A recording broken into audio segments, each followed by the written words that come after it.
अहंकारी मोदी निवडणूक जिंकण्यासाठी काहीही करतील. आपण गप्प राहिलो तर 2024 ची निवडणूक शेवटची असेल. आमदार प्रणिती शिंदे. 146 खासदारांना निलंबित करणाऱ्या मोदी सरकार विरोधात सोलापूर शहर इंडिया आघाडीचे निदर्शन आंदोलन.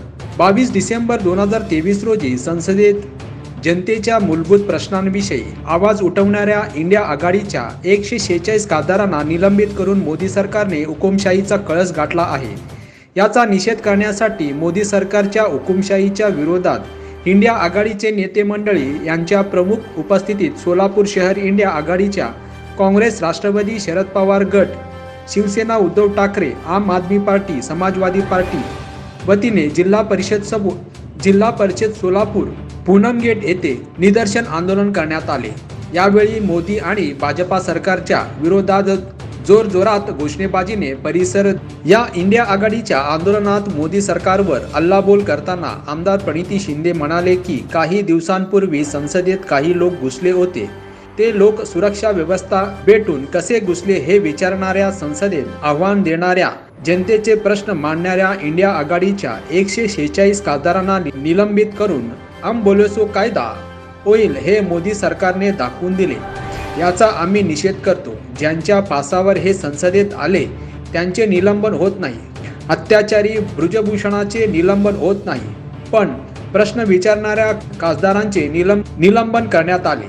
लोक महागाईने, बेरोजगारी मरत आहेत, गॅस दर वाढले, कामगारांना काम नाही. अनेक आंदोलक रस्त्यावर उतरून आंदोलन करत आहेत. यांना जात पात सुचते. पंतप्रधान नरेंद्र मोदी, गृहमंत्री अमित शहा हे अहंकारी आहेत.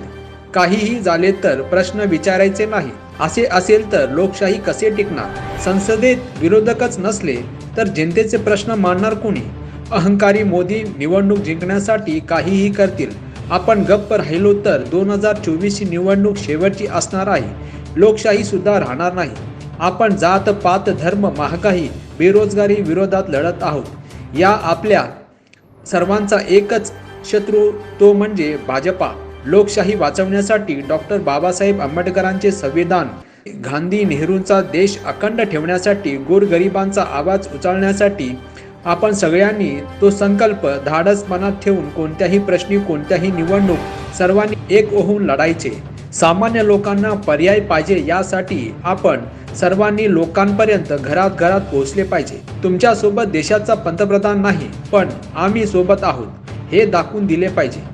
इंडिया आघाडीची वाटचाल एकत्रितपणे राहणार असून भाजपा विरोधी लढा देणार आहोत. तसेच यावेळी माजी आमदार नरसय्या आडम, राष्ट्रवादीचे मनोहर सपाटे, सक्षणाताई सलगर, प्रमोद गायकवाड, शिवसेनेचे उपनेते शरद कोळी, माजी आमदार उत्तम प्रकाश कंदारे, काँग्रेस ॲडव्होकेट केशव इंगळे, माजी नगरसेवक NK क्षीरसागर, आम आदमी पार्टीचे श्रीकांत वाघमारे, दिनेश संगेपाक, समाजवादी पार्टीचे अबुतालिब डोंगरे यांनी आपले विचार मांडले.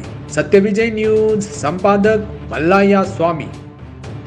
साहेबांचं संविधान, गांधीजींचं हे देश, नेहरू गांधींनी दिलेलं आपलं हे देश आपल्याला जर अखंड ठेवायचा असेल तर आपल्याला सगळ्यांना एकत्र येऊन लढायचं असेल, आणि त्याची सुरुवात ही आजपासून झाली आहे.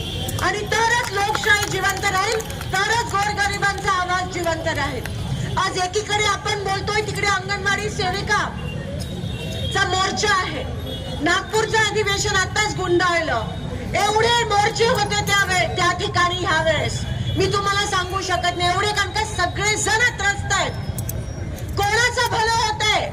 अदानी सोडून ह्या देशात कोणाचं भलं होत आहे मला सांगा.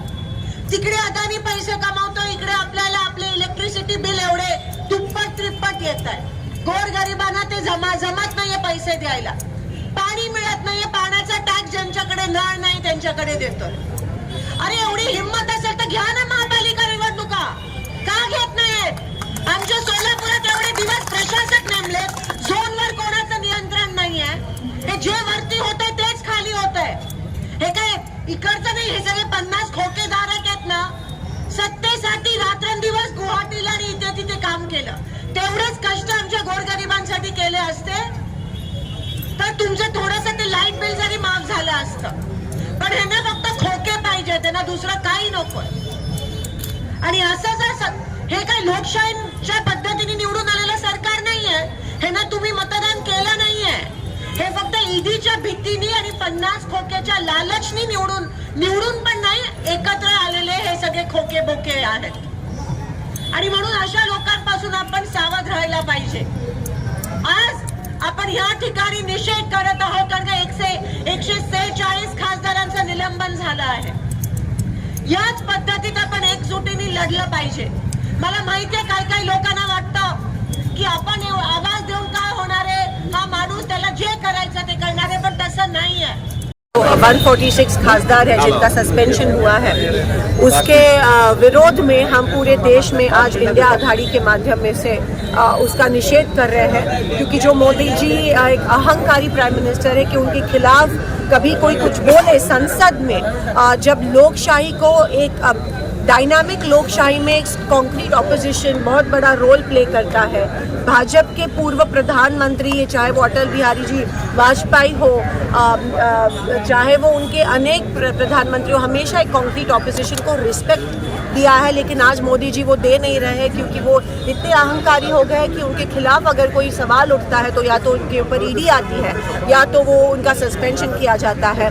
और आज आप देख रहे हैं कि 146 खासदारों का निलंबन हुआ है, जबकि उनकी क्या गलती थी. उन्होंने सिर्फ मोदी जी को प्रश्न पूछा कि ये जो ब्रीच हुई है, सिक्योरिटी ब्रीच हुई है पार्लियामेंट में, वो किस तरह से हुई है. जबकि जो खासदार जिसने महिलाओं पे अत्याचार किया उसका सस्पेंशन नहीं हुआ है. जिस खासदार की वजह से ये चारों जो लोग हैं वो अंदर घुसे उसका सस्पेंशन नहीं है. जबकि हमारी रेसलर साक्षी मालिक के ऊपर जिसने अत्याचार किया आज उसको अध्यक्ष पद मिल रहा है रेसलिंग फेडरेशन ऑफ इंडिया का. इससे घिनौनी बात और क्या हो सकती है.